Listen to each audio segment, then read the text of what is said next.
Hello everybody and welcome once again to the Innisphere's most popular 3 in the morning Trivid series, Best in Class. Today we're testing the speed and combat abilities of 9 of the most effective battle and omnimechs to scorch the Innisphere. Assisted once again by my footman, Eddie the Ferret Hodge, I, James McCracken, bring you the following mechanical beauties. The Hunchback 2C. When one hunch just isn't enough, the Hunchback 2C is a true terror to behold for both clan and Innisphere pilot alike. This hulking Ultra 20 sporting medium is a favourite of older clan mech warriors and young up-and-coming Sibcos alike. What it lacks in speed, armour and heat management, it more than makes up for in sheer firepower. The Huntsman Prime. The Novacat-built Huntsman, or Nobori Nin as the Curetans call it, was a mainstay of the Novacat Towerman and a versatile omnimech during the Battle for Luthien and the later Battle for Tukiad. Though the Novacats have since dwindled after some unpleasantness back in clan space, the Huntsman remains a popular machine among those who've piloted it. Nova Prime. One of the Invaders' most feared machines, the Prime configuration of this odd-looking medium carries a blisteringly hot 12 ER medium lasers. Unlike one of Eddie's waffling diatribes, is capable of melting targets in a few bursts of these weapons. The Nova is only held back by its heat generation, or a trigger-happy pilot. Certainly my pick to win this week's BIC. The Centurion, a stalwart defender of the Federated Suns for centuries. The Centurion is a rough-and-tumble trooper mech that was built to protect its buddy, the Trebuchet. Armed with reliable weapon systems that do a decent punch to any enemy large or small, this workhorse of the Davian military is a contender for the top spot in this week's episode. The Crab. A classic of the Star League heyday, a raider, scout, frontline combat unit or last-minute laser disco light show machine, the Crab is a versatile piece of kit. Even through the destruction of the Innisphere wrought by the Succession Wars, the Crab continued to hold on with its mighty pincers and remain effective even when downgraded. Today we'll be looking at the 27 model, as it was the most commonly used by the Great Houses. The Enforcer. Another Davian favourite, the Enforcer continues the trend of fielding units with strong but reliable weapon systems. However, the Enforcer's a tad more athletic compared to the Centurion, capable of jumping, which is a good asset to have when you want to bring the large laser NAC-10 into play. A heavy reliance on arm-mounted weapons can be a bit of a hindrance to it, alongside its rather tall profile. The Hunchback, the original Hunch Bunch. It holds the dubious reputation of being an executioner of the battlefield. Armed with a small but highly effective short-range armament of a single AC-20, a pair of mediums and a small laser, it'll roam the field searching for weakened targets before putting them out of their misery. Reminds me of my ex-girlfriend, come to think of it. The Trebuchet. The Trench Bucket, as some call it, is a marvellous fire support platform. Built by Korean enterprises to work with their Centurion, these two are a deadly combination on the field. Equipped with a pair of LRM-15s and triple brace of mediums, the Trebuchet can harass you at range like Eddie spamming you messages about a new metal composite article he's read, while closing the distance allows it to melt you and your internals to finish the job, just like Eddie dragging you to said conference about metal composites. The Uziel. Much like the Huntsman, it's a kitchen sink design, built to engage at all ranges while mastering none. This doesn't mean this late-era 50-tonner is anything to underestimate, far from it. It has speed, jump capability, and decent heat management to keep it in the fight long enough to complete its mission, be that scouting enemy lines or flanking larger enemy forces to hit them from unexpected angles. But how will it do in tonight's Best in Class? Without further waffle, let's go over to the drag race with my colleague. And here we go, Eddie, straight into the drag race. This is a stacked field this week. This really is. I'm surprised we can get them all on, but they're off! Oh, there they go. And away they go. Well, the Uziel's definitely pulling ahead. There's no competition. It's not really a surprise. The Uziel is absolutely leaving the rest in its dust here. The one I'm surprised about, though, the Crab is really starting to catch up and pull away from the rest of the pack. Second place is definitely within its pincery grasp. It certainly seems so, but the back of the field, there seems to be quite a few of them. Definitely lagging behind there. Oh, definitely a fight going on here as a lot of them cross the line as we've just getting it in from the boffins now. As the race finishes, Uziel, Crab, Huntsman, Nova, Trebuchet, Centurion, Hunchback 2C, Enforcer, and the regular hunchback. Nice. And there's the points for the race filtering onto the screen for the standings. It's always difficult to tell how it's going to go from here, but of course, the Uziel sits atop the field, but that could very quickly change as we roll over into the simulators. Eddie, what have you got for us this time? Some say he once bit clean through the leg actuator of an Atlas because he couldn't have more cake, and that he's terrified of his own reflection. All I know is he's called Critical Rocket.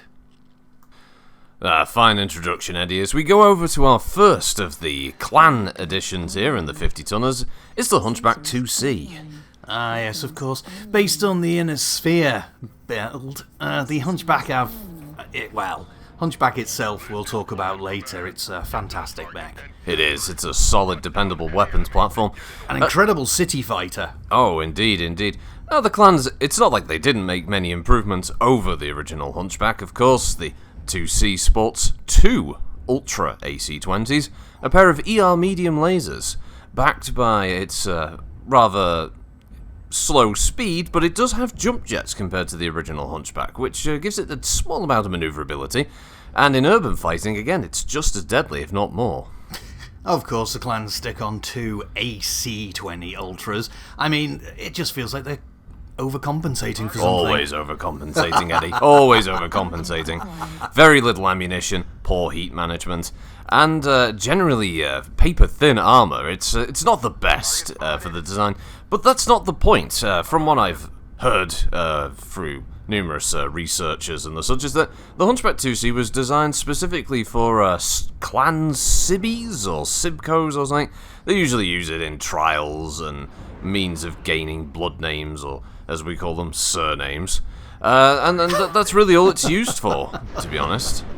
Well, I've also heard that on occasion, older warriors or those who have failed multiple times are also thrown into this thing. Oh, there must be a fair number of failed clan warriors out there then after 2 Kid. They must all be running around in these things. I guess we'll be seeing a lot more of them. No, definitely so, Eddie, definitely so. But it's definitely not a mech to underestimate. I certainly wouldn't laugh at one if it came lunging out of the shadows at me and down a dark alley. No, definitely not. Even Rocket should be able to do something at least marginally effective in a machine of this kind of firepower. I would imagine so. As long as he understands to get into the right position with this mech. The problem, obviously, with the AC-20 Clan or Ultra or otherwise is that it doesn't have a particularly large range, and so you're going to have to get in relatively close. And as you've pointed out, the paper-thin armour and its slow speed means that once you get yourself into a situation, it's very slow to get out and very unforgiving with that armour. Would it be one that you would want to add to your collection, Eddie? That's an interesting question. Obviously, as you know, I basically collect Inner Sphere mechs, the rarer the better. But I don't know, actually. I have, obviously, a single Hunchback in my collection, a lovely mech, nearly 120, 130 years old. It's a fair age. Yeah, not bad. She was dragged out of a desert on, you know what, I can't even remember the name of the planet she was found on, but managed to get her back together again. Some great backwater system, no doubt. Yeah.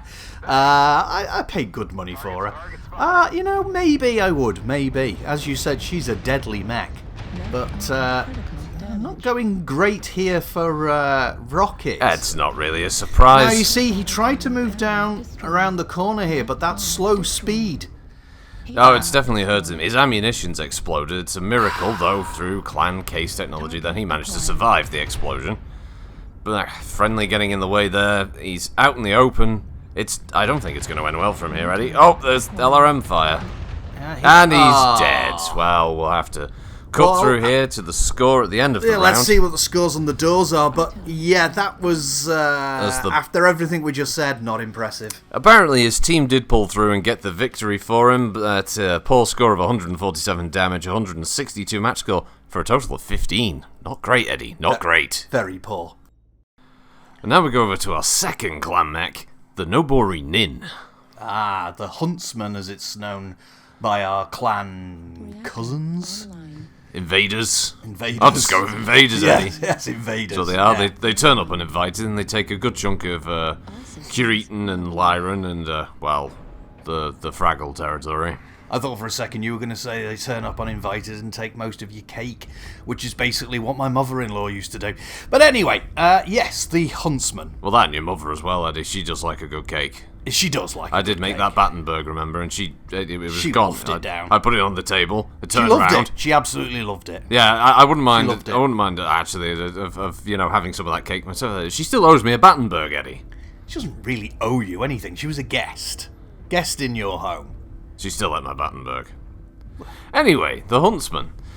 It's a bit of a kitchen sink, is the old Prime variant. Ultra 2, quad ER medium lasers, single Streak 6, LRM 10, with Artemis, I believe, a tag, a flamer, and a single AMS system. It certainly got it. Yeah, it feels a little bit like this, the Prime, is it? The Prime feels a little bit like, basically the clan engineers looked around to see what they had lying about, thought, I know, we'll just stick all of this on.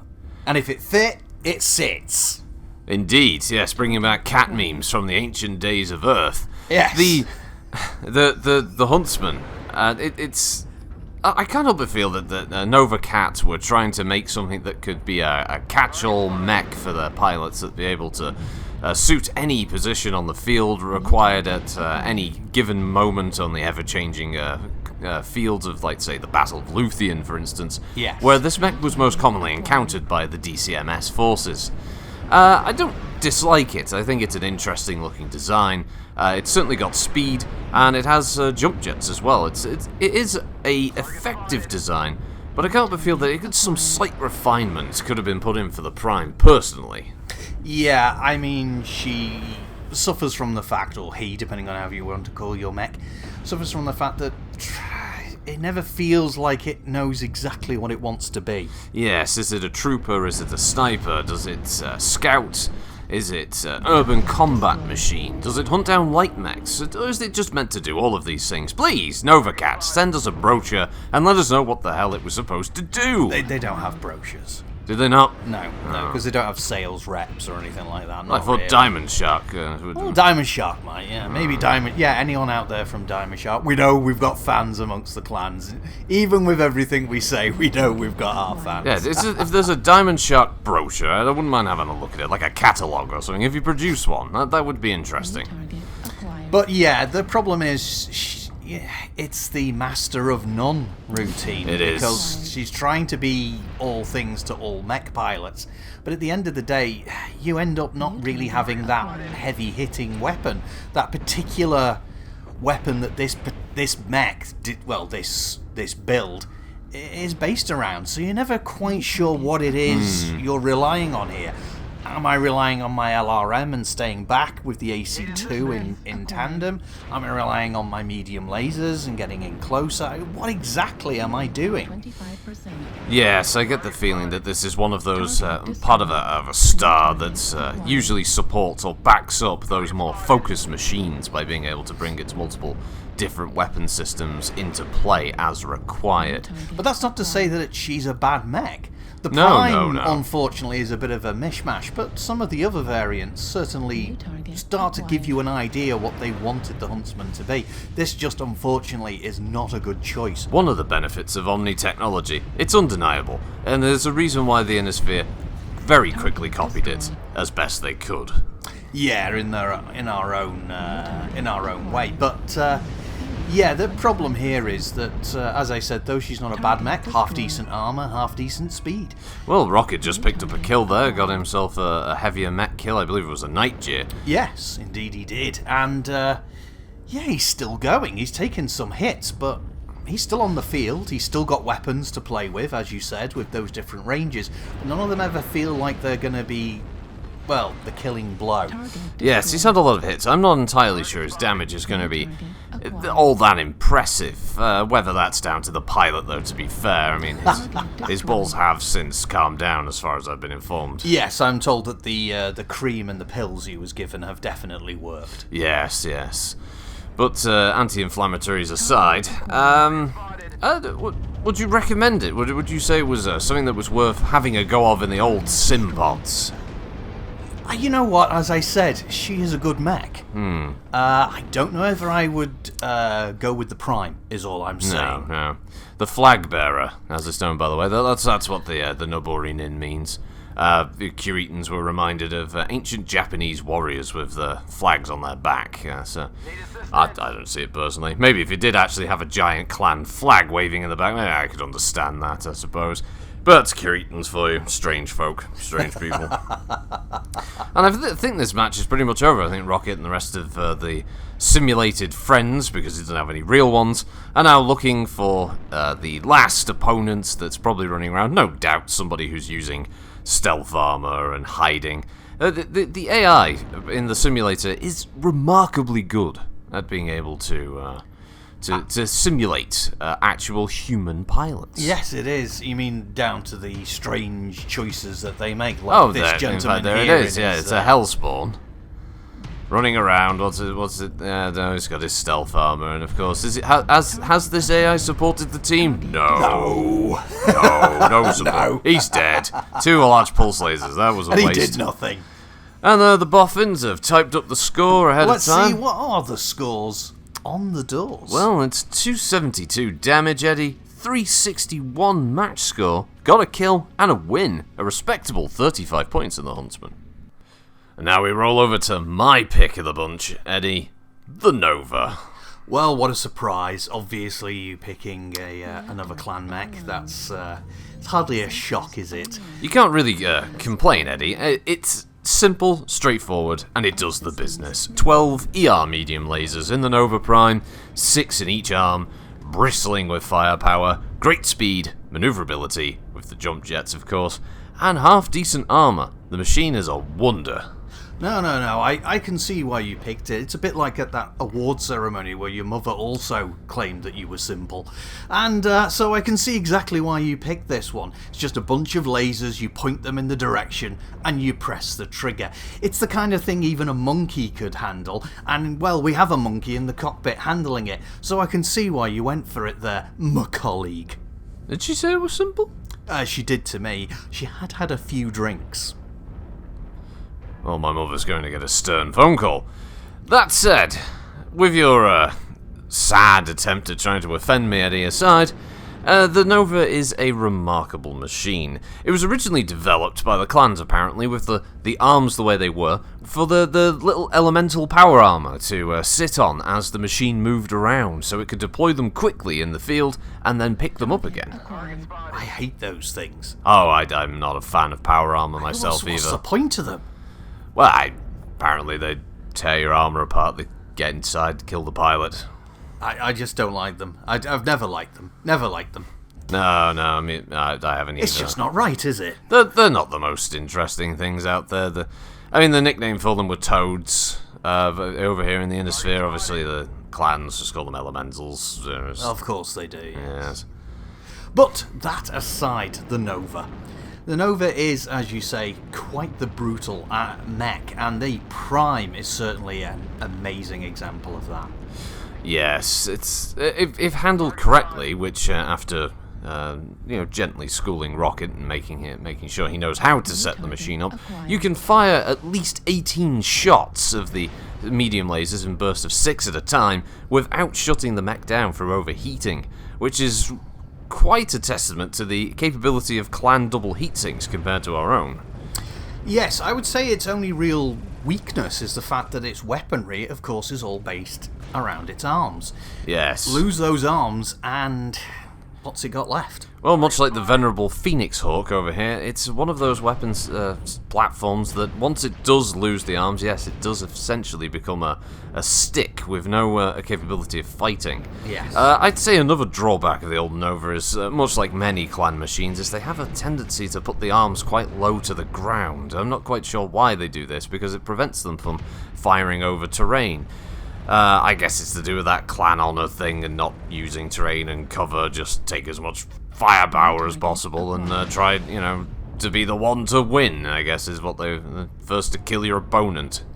I mean, I don't know. I mean, I can understand wanting your mechs to be low visibility, so that in the respect that the enemy can't see them coming. But as you said, and this particular mech is quite low to the ground in comparison to some of the others, not quite as tall, and that means that she can be a little bit more difficult to spot at range, or can make much more use of cover.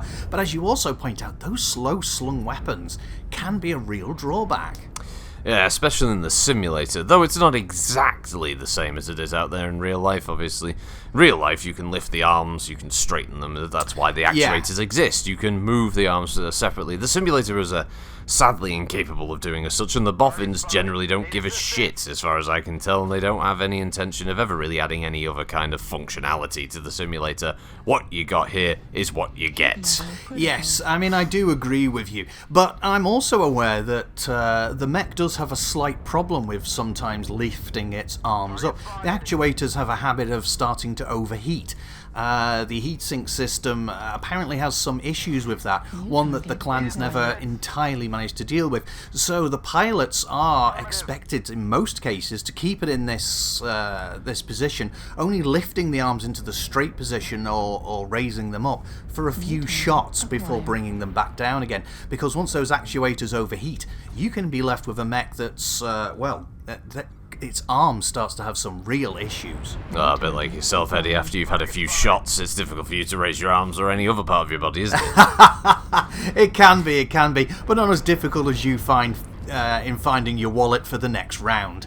But that aside, yes, he's grimacing there, ladies and gentlemen, grimacing. But he knows I'm not grimacing. It's true. I'm a generous party goer. I'm a generous guest when we go out. I want more. He certainly is not. Shut up, Eddie. Shut up.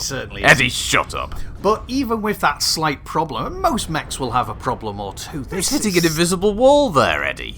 Yeah, this is an old simulator, remember, it's old Star League tech. I mean, they do their best to update it, but sometimes... Look at this! Oh. What is going on here? This Timberwolf sim pilot is clearly... Do these mechs have no awareness? Do they? I mean, I know it's a sim, but I mean, a real person wouldn't be that stupid, would they? No self-preservation. And, that's a hunchback that's it's dead. Oh, that's it Rocket's is very first dead. kill. Yeah, I mean, these ERs mean that you're not just dealing with the usual range of your average inner sphere medium. These things are nasty, and considering how much firepower he's pumping out every time one of those arms decides to open up, this thing is a real... Well, it's a real killer, isn't it? He's got a bite with this machine, of course. That's why I picked it. It's straightforward and simple. As you can see, even a direwolf melts under this sheer firepower of the Nova Prime. Yeah, it really does maul its enemies, and if they're just not aware that it's there, or they make some kind of foolish mistake, well, it's a mistake you probably won't survive. No, the only thing I have some respect for here is that the Atlas, which has been hit numerous times by the weapon systems of the Nova, is in relatively good condition, but anything else that he's encountered, such as this Marauder 2C here, is just... well, it's dead. It's It certainly was. It had already been torn apart, but it wouldn't have made much of a difference with its back open like that. And there's the Atlas. Oh, popped an arm, popped a torso, and he's down. I always hate seeing an Atlas go down. It just feels wrong somehow. But luckily, it's a simulated Atlas, so I don't have to feel so bad. Yes, there is that. And the final two enemies that, the boffins have informed me there's a large gap here as the AI glitched out and the last enemy didn't really appear. So, these are the last two, effectively. Jumping up, like Shadowcat, as we noted.